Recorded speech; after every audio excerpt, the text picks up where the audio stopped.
Let's jump right in. Welcome to This Explainer. Today, we're totally dismantling how companies look at hiring risk. Most places treat talent acquisition like it's just this functional checklist. Scan some CVs, make a choice, right? Well, we're going to dive into the invisible economics of human capital and honestly explore why rejecting the right person might literally be the most expensive mistake your company makes all year. We've got to start by exposing what is basically a massive trap, the false binary. Most companies look at hiring as this simple, totally contained choice. You either hire the candidate or you reject them. Boom, done. It feels so safe. But reality just doesn't work that way. This view completely ignores the massive strategic exposure hiding in both of those options. Every hiring decision has a price tag, and here's the kicker. Every non-decision, every rejection carries a massive price tag too. Think about what actually happens when you rush that hire decision. Just imagine taking a new hire and dropping them straight into a totally chaotic system. I'm talking no clear role, no measurable outcomes, zero documented procedures, basically no training, and absolutely no access to the data they actually need to succeed. When you throw someone into that operational chaos and just kind of cross your fingers and hope they figure it out, you aren't actually hiring. You are just outsourcing your own lack of process to a human being. And you better believe the penalty for that chaos is inevitable. Because a bad hire isn't always a bad candidate. Often, it's really just evidence of a bad system. The company pays for this penalty right on the balance sheet through some very visible, very painful operational failures. Stuff like expensive rework, damaged client relationships, team burnout, and lost revenue. Management might sit around and blame the candidate for not being a quote-unquote culture fit, but the structural rot, yeah, that's still there. Which brings us to a glaring blind spot. Companies are completely right to fear that visible risk. A wrong hire is loud, it's stressful, and it is incredibly expensive.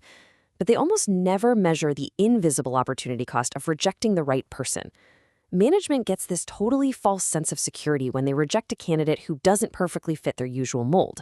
They're completely unaware that they just triggered a massive hidden penalty for their own organization. Let's look at why that truly valuable talent gets rejected in the first place. If you caught our previous explainer, you'll remember we talked about the hybrid builder, that rare professional with the cross-disciplinary skills to actually build and improve capabilities. Well, these candidates are incredibly difficult for weak systems to recognize. They have unusual profiles, they ask really uncomfortable questions during the interview, they don't fit neatly into outdated little HR boxes, and they instantly spot the exact inefficiencies that management usually prefers to ignore. Here is the absolute crucial point. When a weak system rejects these people because they challenge weak assumptions, their potential doesn't just vanish into thin air. Rejected potential transfers. When you fail to activate a candidate's potential internally, you haven't actually avoided a risk at all. Nope. You have simply wrapped up a highly effective strategic weapon, put a nice little bow on it, and handed it directly to your competition. Fast forward a few months, and that invisible penalty becomes painfully, measurably obvious. You look across the street, and that rejected candidate is now fully activated somewhere else. Suddenly, they're helping your competitor improve their conversion rates, optimize their sales processes, boost customer retention, and drive real strategic clarity. And you might sit there thinking your competitor got luckier or faster than you. They aren't luckier. They were just better at recognizing value before it walked out the door. This whole dynamic really exposes a deep, fundamental divide in business today. A weak company hires for obedience to the past. They're always asking, will this person fit our habits? Will they stay inside the lines? But a strong company looks for future contribution. They ask, what can this person help us see? What major bottleneck are they going to solve for us? The absolute most valuable candidate might actually be the very person who makes your current rigid structure totally impossible to defend. And that brings us to the core mechanism of accountability here. We call it the negative price standard. It hinges on one brutal, clarifying question. If value is missing, who pays? Applying this standard to your talent acquisition forces absolute, undeniable accountability into every single decision. It demands that you stop gambling on vague promises and really start scrutinizing the systemic design of your own company. When we ask who pays, we reveal this concept of the two-sided talent penalty. Listen, talent acquisition risk is entirely symmetrical. It's a two-sided coin. On one side, sure, the company pays a very visible penalty through chaotic internal hiring, but on the flip side, the company is paying a massive invisible penalty through missed external innovation. You are exposed on both sides. The only difference is whether or not you actually choose to measure that exposure. So, let's break down who is really footing the bill for that chaotic internal system. If you hire someone without actual organizational readiness, that cost gets distributed across literally everyone who interacts with that broken structure. The candidate pays with incredible stress. Your team pays with a much heavier workload and constant firefighting. Your customers pay by receiving lower quality, and ultimately, the company pays in lost revenue and wasted time. It is a total cascading failure. But conversely, if you reject the right candidate, triggering that invisible penalty, who pays? Well, you alone do.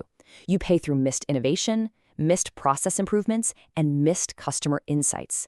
You are paying through a massive strategic capability and competitive advantage that was, quite literally, handed away simply because your system wasn't strong enough to tolerate a great candidate. Okay, so how on earth do we fix this? It requires a complete paradigm shift, and it starts with this one crucial realization. Talent retention starts long, long before the employment contract is ever signed. I mean, you could not possibly expect to retain top-tier talent if your operating system is structurally designed to destroy their motivation the absolute second they walk through the door. We need to get really, really clear on what retention actually means. Retention is absolutely not a welcome fruit basket on day one. It is not some vague company values plastered on a wall, or awkward team-building escape rooms, motivational speeches, or handing out fancy titles that come with zero actual power. All of that stuff, it's just temporarily renting someone's patience. And let me tell you, patience always expires. True retention requires a rigorous, systemic promise. It's a rock-solid guarantee that if a person creates value in your organization, the system will actually empower them to see it, to mathematically prove it, to improve it over time, and to genuinely be recognized for it. That is literally the only way to keep those hybrid builders and top-tier performers truly engaged and firing on all cylinders. But making that kind of promise requires system readiness. Before you can hold anyone accountable, management itself has to actively design the conditions required for performance to thrive. We're talking clear, documented processes. We're talking real, substantive onboarding, measurable goals that are actually connected to value, and most importantly, leadership that is totally comfortable answering uncomfortable questions from their very best people. When you start operating this way, something pretty amazing happens. Talent acquisition stops being just a basic HR function.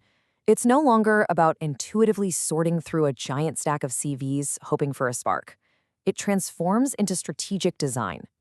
By calculating the genuine cost of lost talent, the whole function of hiring shifts into a measurable, strategic responsibility that dictates the entire future capability of your firm. This right here is the dividing line between the past and the future of business.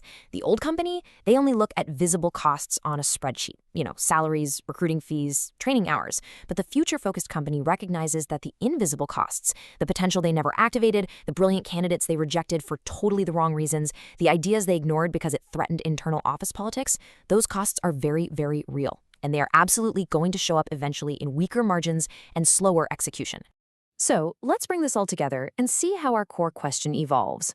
For decades, most organizations have stopped their analysis at this one basic, one-dimensional question: can this person do the job? It's a fine question, sure, but it completely ignores the entire system that surrounds the person. To actually evolve, you have to ask a much more honest and, frankly, a much more dangerous question. Can we create the conditions in which this person creates measurable value? Now, that forces the organization to take a long, hard look in the mirror. It forces you to examine your own capability, your own internal processes, and your genuine readiness to actually support top-tier talent. Because the ultimate hiring question, the final thought I really want to leave you with today, isn't whether you can afford the candidate's salary. The real question is, can we afford to misunderstand them? Think about it. Can your company truly survive the opportunity cost of looking at a future-building candidate, totally misunderstanding their value because of your own broken systems, and handing all of that incredible potential straight to your biggest competitor? Really think about that before your next interview.